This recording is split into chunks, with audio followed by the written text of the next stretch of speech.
Efendim merhabalar. Şimdi size çıtır çıtır tavuk yapacağız. Kentucky'den, Popeyes'ten yediğiniz tavuk, çıtır çıtır tavukların aynısından yapacağız. Böylelikle evde daha sağlıklı, daha güvenilir tavuk yiyeceksiniz. Kıtır kıtır tavuklar. Görüntü burada. Elimde, tadı damağımda. Tadına baktım. Şimdi en başa dönüp nasıl yaptığımızı izleyeceğiz.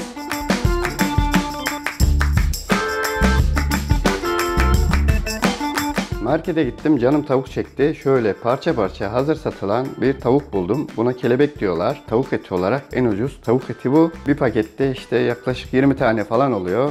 Ve bunları çıtır çıtır kızartmak istedim. İnternetten bir tarife baktım, YouTube'dan. Çok kolay, basit bir tarif çıktı karşıma. Onun üzerine ben de bu tarife uygun malzemelere baktım. Bir tek mısır gevreğim eksikti. Onu da gittim, aldım, geldim. Ve tarifimize başlayacağız. Tarifimizde kullandığımız malzemeleri anlatayım önce. Gördüğünüz gibi önce mısır gevreğimiz var. Bu kahvaltılık, sütle karıştırılıp yenilenlerden ya da içilenlerden, nasıl derseniz. Tavuğumuz var. Bahsettiğim kelebek tavuklardan 7 tane seçtim kendime. Bana yetecek kadar. Bunları ikiye bölüp kullanmayı düşünüyorum. Ondan sonra unumuz var. Bir tane yumurtamız var. Baharatlarımız var. Baharatlarımızın içinde 1 çay kaşığı köri, 1 çay kaşığı toz biber, 1 çay kaşığı karabiber ve 1 tatlı kaşığı tuzumuz var. Süt var ve yarım şişe de soda kullanacağız. Şimdi hemen başlıyoruz. Bunu en son kızartmadan önce kullanacağız. Öncelikle marinasyonumuzu yapacağız. Marinasyonumuzu nasıl yapıyoruz? 1 çay bardağı süt. Döktüm tabi biraz. 1 çay bardağı da un efendim. Un içine yumurtamızı karıştırıyoruz. Hop. Yumurtamız da tamam. Bunu güzelce karıştıracağız.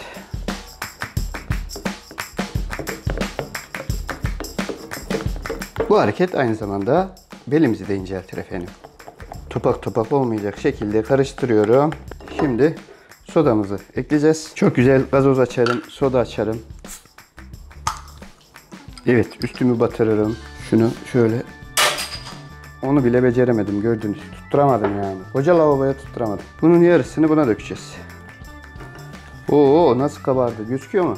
Tamam, bunu da içeriz. Köpük köpük oldu, gördün mü? Görüyor musun? Köpürdü. Doğal olarak maden suyu koyduk. Soda, maden suyu, artık mineralli su, ne derseniz ondan koyduk. Şimdi bir de öyle karıştıracağız. Şimdi tavukları ikiye bölüp geliyorum ben. 2 parça yaptım bunları. İsterseniz tavuk göğsünden de yapabilirsiniz. Çünkü aynı şey. Şu boyutlarda doğrarsanız. Tarifte gördüğüm, önce tavukları atıp sonra bunu üstüne atıyordu. Yani çok fark etmez. Bence bunu atıp karıştırayım. Sonra tavuğu karıştırmak daha kolay olacak gibi geldi bana. Oo, rengin güzelliğine bakın ya. Süper. Köri müthiş kokuyor bu arada. Köri kokusunu seviyorum. Seviyorum ulan. Bunun içine yavaşça şoburdatmadan, şop şop şop üstüme sıçratmadan, zaten sütü döktüm, sodayı döktüm. Aslında unu doldururken onu da döktüm. Çok becerikliyim biliyorsunuz. Ben çok marifetliyim. Yani beceriksizlik konusunda karıştırdık. Zaten baharatı da karıştırmıştık. Şimdi yapacağım işlem, bunu kapatacağım. Dolaba koyacağım. 2 saat sonra bunu kızartacağız efendim. Ben o arada ablamlara gidip İstavrit yiyip geleceğim. Beni bekleyin anacığım.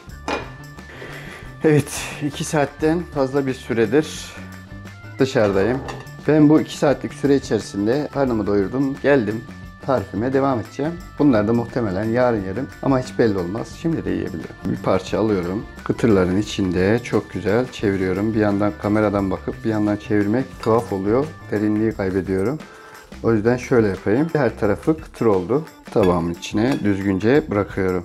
Hepsini birden yapalım. Sonra yağımızı kızdıracağız. Pratik biri olsam önce onu yağda bir yandan kızdırırdım ama bazı tavuk parçaları büyümüş mü ne yapmış ya? Bunlar minnacık şeylerdi. Sodayı ve yumurtayı falan yiyince büyümüşler gibi. Bu arada bunu ilk defa yaptığımı söylemem gerekiyor. Bunda dikkat etmeniz gereken en önemli noktalardan biri, kızgın yağda pişireceksiniz ve uzun süre tutmayacaksınız. 10-15 saniyede pişiyor bu. Çünkü marinasyon da bir yandan pişiriyor bunu. İçi sulu, dışı çıtır çıtır olacak efendim. Dışarıda yediğimiz markalardan bir farkı kalmayacak. Gördüğünüz gibi marinasyon kaldı. Bunun içine mesela aklımdan geçen şu var.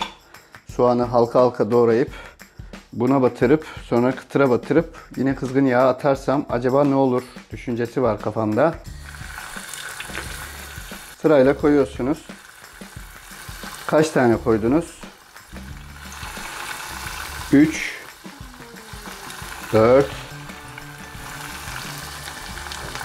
Üsttekileri alayım.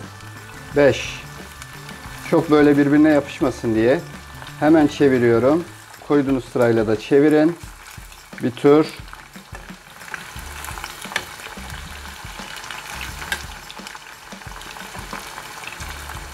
Hemen kızardı, görüyorsunuz. Kıpkırmızı oldu. Nar gibi kızardı efendim.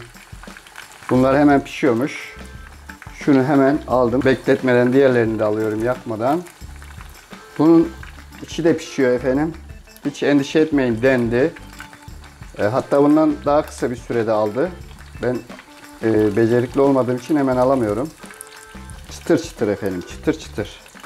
Umudum tükendi, gül Leyla Leyla, Leyla Leyla. Hemen çevirmeye çalışıyorum ama bunlar da tabi döneklik yapıyorlar.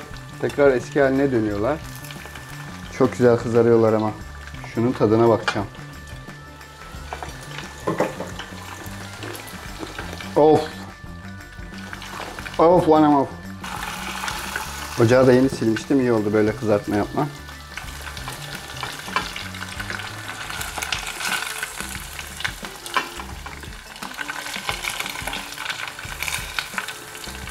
Evet, bu sonuncular nedense kıtırlarını bıraktılar. Ama sonuçta lezzet önemli efendim. Tadı çok güzeldi. Bir sürü bulaşık çıkarttım. Ve sonuca ulaştım. Şimdi bunları kenara alalım. Tabağımız böyle. Tabağımıza en güzellerini koyalım. Şöyle 3. Şöyle 4. Şöyle 5 parça koydum. Bunları da ben yiyeceğim ha. Acı sos efendim. Mayonez efendim. Yanına da hardal efendim. İşte tabağımız hazır. Mehmet Şef edasında mı baksam, Somer Şef edasında mı baksam? Şimdi Somer Şef tabakta ne varsa hepsinden lokmasına koyarak yiyor. Beğenirse şöyle bir hareket var. Eline sağlık diyor. Yerine çıkılıyor. Efendim içi lokum gibi. Dışı çıtır çıtır. Acı sos, mayonez, hardalla da süper gidiyor. Gerçi köri olduğu için hardala gerek yok. Ama ben renk olsun diye koydum. Şu anda tokum ama gördüğünüz gibi yiyorum yine de. Bundan sonra bu evde tavuk göğsünü bu şekilde pişireceğim. Efendim görüşmek üzere. Kendinize iyi bakın. Ben niyeyse tekrar acıktım. Selamımı da vereyim de. Parmağımı değdim bakın. Tabağım 100 kalifiye olacak.